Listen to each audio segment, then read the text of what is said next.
God's word for us this morning comes from the Gospel according to Matthew, chapter 2, verses 13 to 23.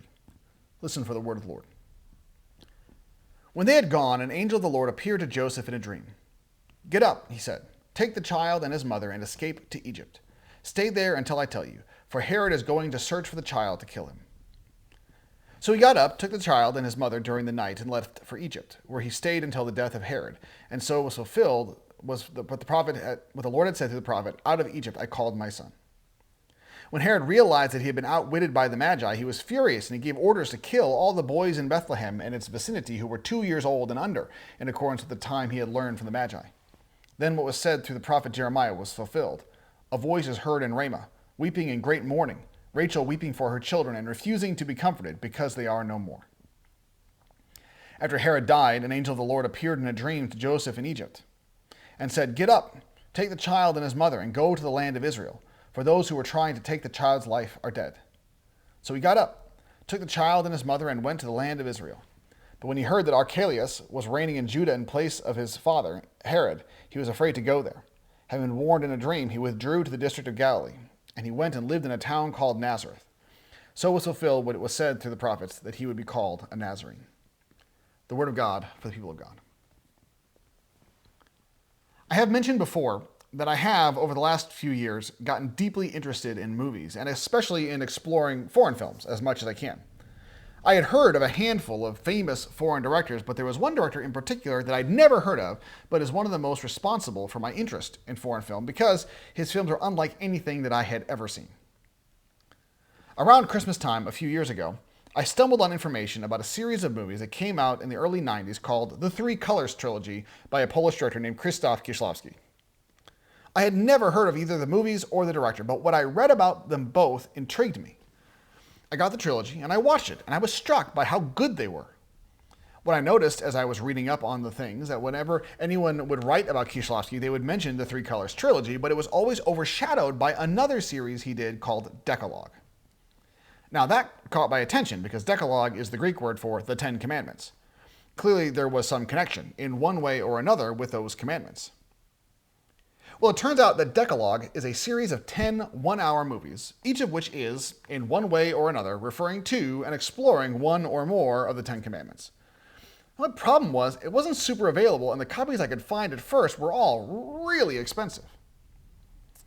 So I ended up finding a copy I could afford, and I started watching one of them a night.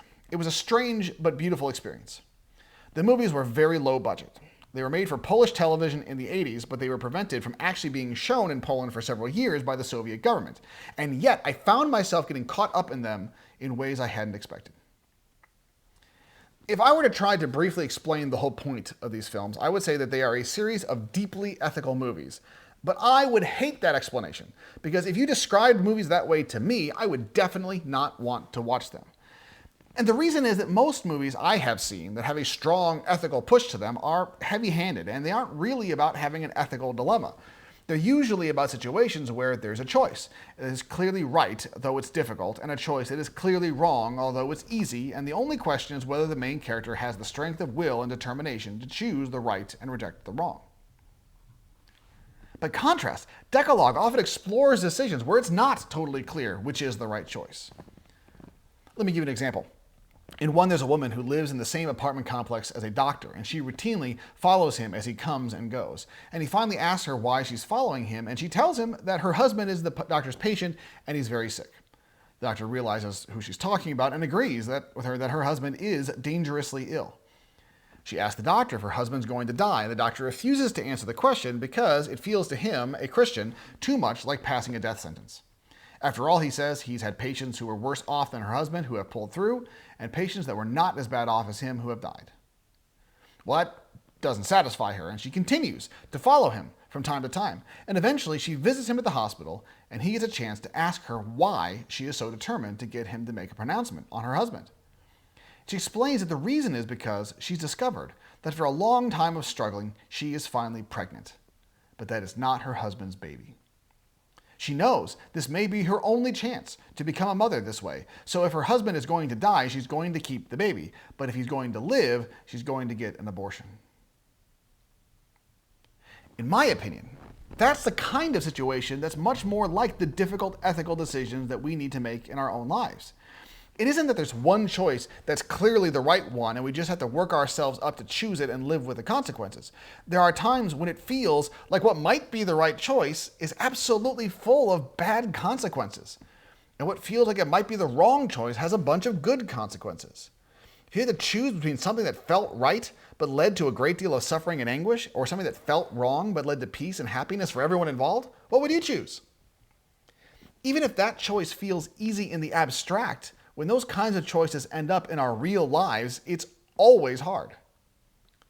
I can't tell you how many times I've known people to suffer the results of their past decisions because they thought it wouldn't be so bad. But the situation they never dealt with has kept eating away at them for years, and now they feel like they can't do anything about it. The reason I share all these thoughts with you is because this is a truly horrible passage.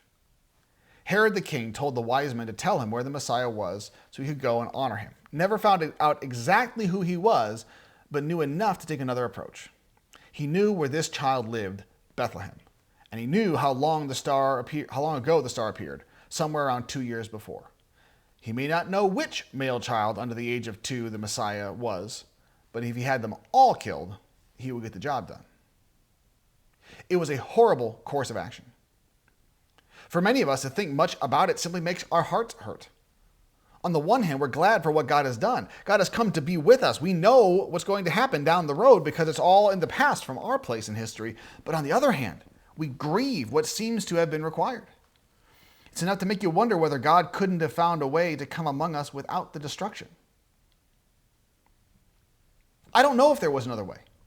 But given the situation, what was the choice? If the wise men had made Jesus known to Herod, or if Mary and Joseph volunteered him to be killed, supposing they knew what would happen otherwise, then this massacre, often called the slaying of the innocents, would have been prevented. But at the same time, it would mean that Jesus would not live, heal, teach, transform, and lay down his own life to redeem us. As awful of a thing that Herod did, it also feels somehow worse to take another course of action. I'm amazed at how many parallels there are between this story and the story of the Exodus. The Israelites were slaves in Egypt. Moses stuck up for his kinsmen once and then found out that to side with his biological family was to reject the family who raised him, to reject the most powerful nation in the world at the time, to forfeit all of his comfort as a member of the king's house. Moses meets God, and God promises to deliver his people and to free them from Egyptian tyranny. Do you remember what happens when Moses comes to demand Pharaoh let his people go? The first thing Pharaoh does when God starts the process of saving his people is saying, well, you clearly have too much time on your hands if you think you can go about making a sacrifice for God. And he made the Israelites' lives even harder than they were before. Many of the people wanted Moses to just shut his mouth and go away. Maybe they'd still be slaves, but his making a big deal about things just seemed to make things worse. If he was going to free them, couldn't he do it in a way that didn't make everyone mad and lash out at them? The thing about sin is that it weaves itself throughout the very fabric of our lives to such an extent that you can't get rid of it without causing a lot of trouble. The whole idea of sin not just being some of the things we do, but that it goes down to the core of who we are, is that the solution for sin is not just making some different choices and holding ourselves accountable, but it takes a radical reshaping of our lives. We don't just need to do some new things, we need to become new people. When a cancer wraps itself around other parts of the body, it isn't a simple thing to remove it. The same's true for sin. The more it's wrapped around other things in our lives, the harder and the more painful it is to remove it. When we lived in Scotland, it was in the year leading up to the vote over Scotland becoming independent of the rest of the United Kingdom. And at the time we were there, we were completely in the Remain camp, although we didn't get a vote. Most of the people we knew were against the move for independence, perhaps because St. Andrews is a university town with a whole lot of international people there, which made it seem like the burdens of independence would outweigh the benefits. At the very end, I discovered that some of the local people we knew and loved were firmly in the Leave camp, and at first I wondered why.